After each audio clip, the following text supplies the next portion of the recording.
Yo, real quick. If you've ever had that one neighbor who acts like the Grinch, smash that like button because today's story, man, it goes from petty to legendary real fast. Let me tell you something about December in my neighborhood. It's not quiet, it's not subtle, and it's definitely not normal. Every year, the street transforms into a glowing tunnel of lights, inflatables, projectors, and that one house with a 12-foot Santa that looks like it escaped from a theme park. And I've always kept things simple. A couple strands of lights, a wreath, maybe a reindeer or two. But this year was different. This year, I finally bought the house I'd been saving for since college. First holiday season in my own home. So I decided, let's go all out. Nothing crazy, just a fun little display. A few LED strips around the roofline. A snowflake projector. A tree wrapped like a candy cane. Honestly, it looked great. But little did I know, I had just committed a crime.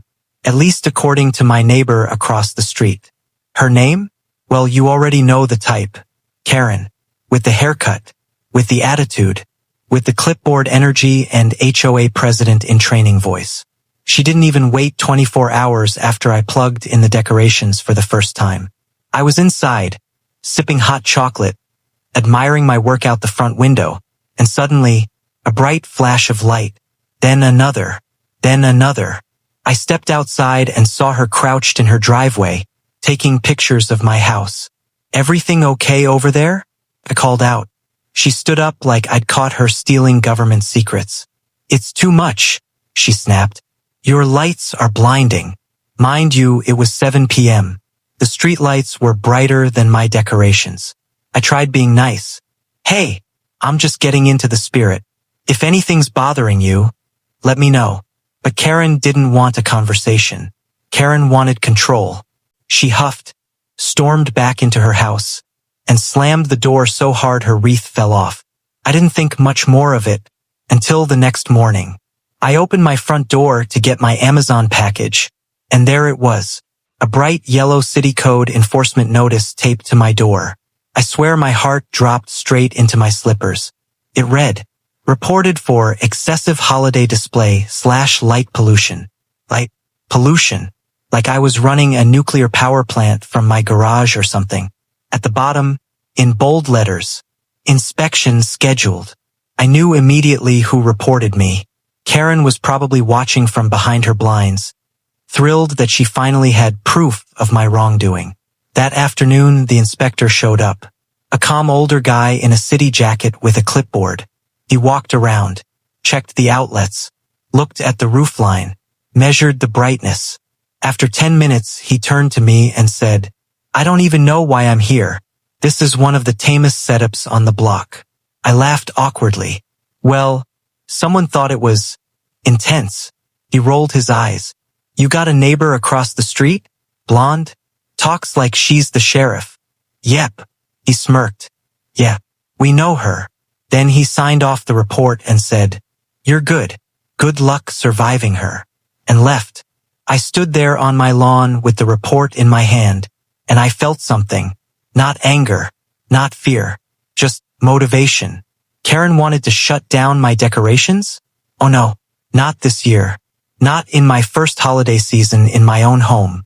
Because if she thought my small display was excessive, she was about to learn the true meaning of Christmas brightness.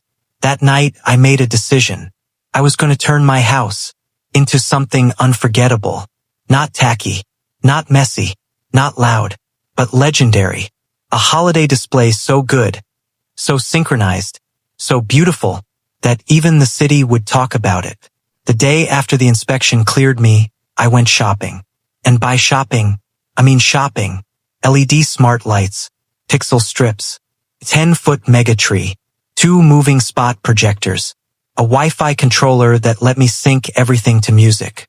When the cashier saw my cart, she raised an eyebrow. Someone's going big this year. I grinned. Oh, you have no idea. For the next week, my driveway looked like Santa's workshop had exploded. I spent every evening outside clipping, wiring, programming. Neighbors passed by, excited. Whoa, this is going to be crazy. Need a hand. Karen isn't gonna like this. Even the UPS driver slowed down and said, "Whatever you're doing, keep doing it." Then, the big night came. December 9th, 7:30 p.m. I tested the lights earlier in the day. Everything worked. Everything synced. I had chosen one song for the debut, Carol of the Bells. The dramatic version. Let's be honest. Nothing says Christmas revenge like a choir and a booming orchestra. Right before showtime, neighbors gathered on the sidewalk, bundled in coats and scarves, waiting like they were about to see fireworks. Across the street, Karen's blinds twitched. She was watching. Of course she was. I took a deep breath and hit the switch. The entire display snapped to life in one synchronized burst.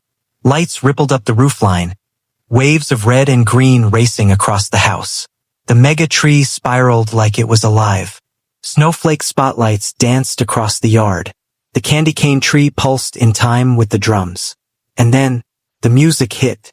The lights transformed. Every beat triggered a flash. Every note guided a wave. Neighbors gasped. Kids screamed.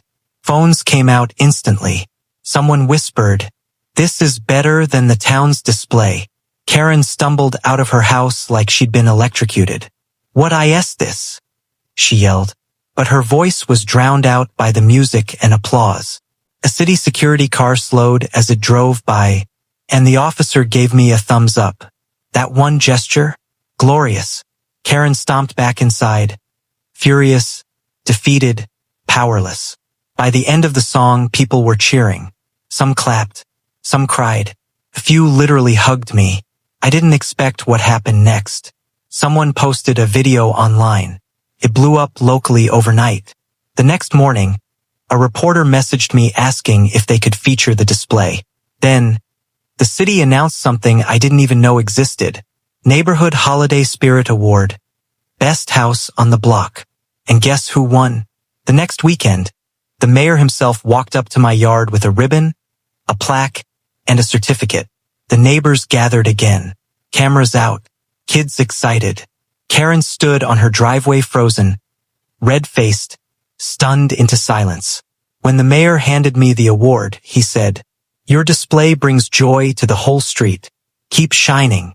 And that line destroyed Karen more than anything I could have said. For the rest of December, cars lined up every night to watch the show. Neighbors brought cocoa. Kids wore pajamas and blankets. It became a tradition. As for Karen, she complained again, of course. But this time, the neighborhood shut her down. People told her off. Some ignored her. Most laughed. Turns out, she reported 7 other houses before mine. She just didn't expect the newcomer, me, to fight back with lights and music instead of anger. By Christmas Eve, she didn't even come outside anymore. And on the final night of the display, as the last light fade out hit, I looked across the street. Karen's house was completely dark. No lights, no decor, nothing. Meanwhile, my yard glowed like a holiday masterpiece. And I realized something. I hadn't just won an award. I hadn't just defeated a bitter neighbor. I'd brought the entire block together. I'd made something magical, something joyful, something that made people forget, just for a moment, how stressful life can be. And the best part? All because someone tried to stop me. Sometimes, the best revenge is shining brighter,